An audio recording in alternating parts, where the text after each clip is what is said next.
啲同學仔咁笑喎，話我啞巴仔咯，佢都唔會理我識唔識講，有啲自卑嘅。但係拍完戲之後咧，我就覺得好自豪，為爹哋媽咪感到驕傲。9歲嘅黃偉恒小滿喺電影《看我今天怎麼說》中飾演童年時候嘅男主角 Alan， 佢係一位 CODA Children of Deaf Adults， 爸爸媽媽都係聾人，佢由 BB 5個月大就開始學手語，而家都係用手語跟爸爸媽媽溝通。我嘅手語名係小滿。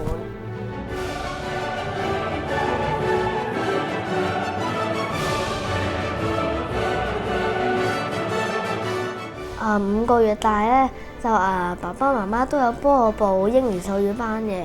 咁我到2歲都識咗一啲手語嘅單詞啦。跟住咧，我得閒都會同爸爸媽媽打下手語咁嘅。如果佢哋唔明咗，我都會用啲口型啦。咁我呢7年就係睇住爸爸媽媽打手語嘅。我好八卦，佢哋傾緊偈嘅時候咧，我就喺度望下，跟住就學識咗好多啦。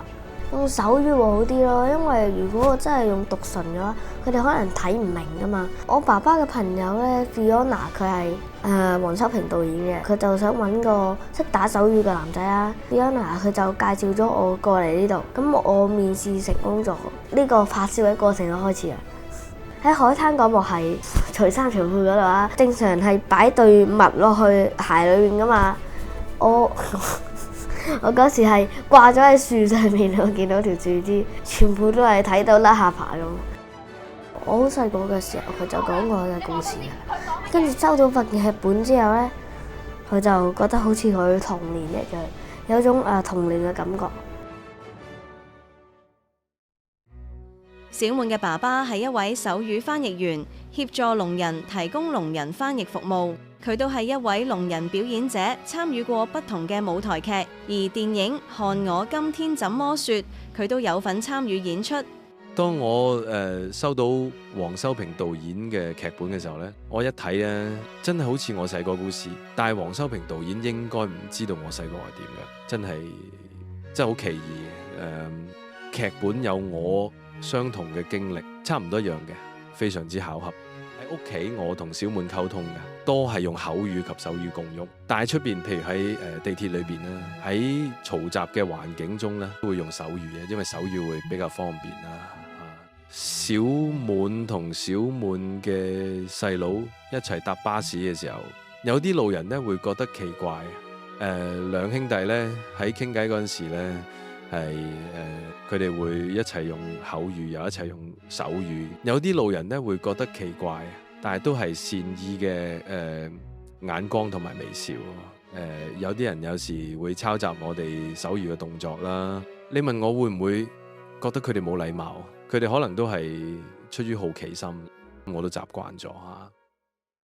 電影《看我今天怎麼說》以3名情況各異嘅聾人青年為主線，反映呢個群體嘅生活以及融入社會嘅經歷，並從中探討聾人嘅身份認同。當中講述聾人嘅世界裏手語同埋口語對聾人影響。某啲會用手語嘅聾人，佢哋會視聾係一種自己嘅身份嚇。聽唔到嘢，用手語作為我嘅母語，就係我生活嘅一種狀況。咁當時我就對於呢種聾人文化同聾人身份嘅自信，我自己有好強烈嘅感受。我覺得呢一個關於身份認同嘅主題，我好想去拍佢出嚟。聾人嘅角色咧，最理想嘅狀態係揾翻聾人去做。咁我已經盡我最大嘅能力嚇。我套戲入邊咧，包含咗大部分，你可以見到大部分聾人嘅角色咧，都係由聾人去演嘅。最初係從即係聾人嘅圈子入邊認識阿 Bob 先嘅。我知道佢係有好多嘅演出嘅經驗嘅嚇，亦都聽聞咧佢係成日會教個仔演戲嘅。咁所以就係因為咁咧，我就即係揾咗佢帶埋佢嘅小朋友嚟試下戲啦。咁一試之下，我覺得小滿雖然佢唔係嗰種即係話好 pro 嗰種童星，而家應該 pro 好多噶啦，但係都睇得出佢係有一種演戲嘅天分。我最重視嘅就係聾人觀眾嘅反應，而唔淨只係香港嘅聾人。呢套戲就算走到去外國，我哋喺英國嘅首映，到好似上個月我哋去美加每個地方我哋都會遇到聾人嘅觀眾，好多都係好有感觸。睇完呢套戲，覺得呢套戲入邊講嘅聾人文化係真係終於有一個故事係講到佢哋嘅成長以嚟嘅經歷。我諗我最大印象嘅一個觀眾嘅反應就係來自一位聾人嘅長者，佢睇完呢套戲之後，佢話俾我聽，當然佢係用手語話俾我聽啦嚇，透過翻譯，佢話佢第一次睇得明白一套電影。咁我覺得呢個係一個係啦，我自己好滿足，係啊。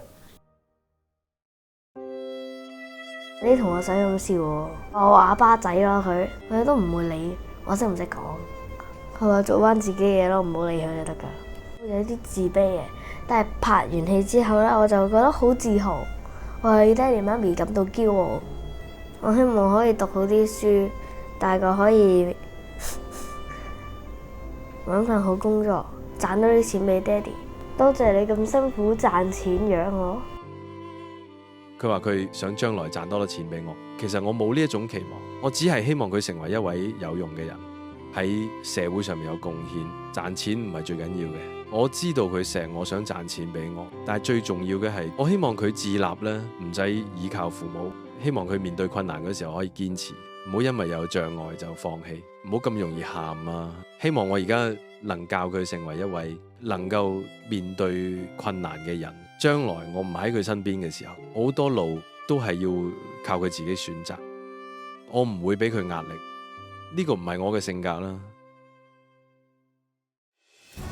溝通我覺得最重要就係溝通嘅渠道要係盡量係通暢，呢個我覺得先至係溝通。有一啲人佢因為自身嘅條件，佢冇可能講到一種語言，而你逼佢要去講，咁呢個就唔係一個溝通。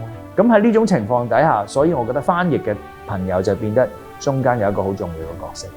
聯青聾人中心最重要咧就係提供到手語翻譯服務，呢個十分重要。有啲聾人啊，唔識睇文字，佢哋非常需要翻譯去幫佢哋，所以聯青聾人中心十分重要。Bob 嚟講咧，其實係我哋會友啦。咁Bob嚟講，亦都係即係我哋聾人會友當中能力相對比較高嘅。咁佢其他方面嘅服務咧，其實就少使用嘅。不過咧，都會使用我哋嘅手語翻譯服務。聯青聾人中心咧，其實就有個案輔導嘅服務啦。有小組啦，有活動啦，咁我哋有社區教育啦。咁唯一同其他社福單位唔同嘅呢，我哋就有手語嘅翻譯服務同埋有手語課程嘅培訓嘅咁。其實我哋手語翻譯服務呢係有兩類嘅對象嚟申請啦。咁第一就係當然係聾人啦咁樣。咁第二呢，就係其他嘅一啲嘅團體，佢哋會為聾人去提供一啲服務嘅時候溝通唔到呢，就請我哋去幫手去做翻譯咁樣嘅。聯青聾人中心其實就1967年咧成立嘅，咁係全香港第一間嘅聾人中心嚟嘅。27年咧就會慶祝我哋60週年嘅中心慶典㗎啦。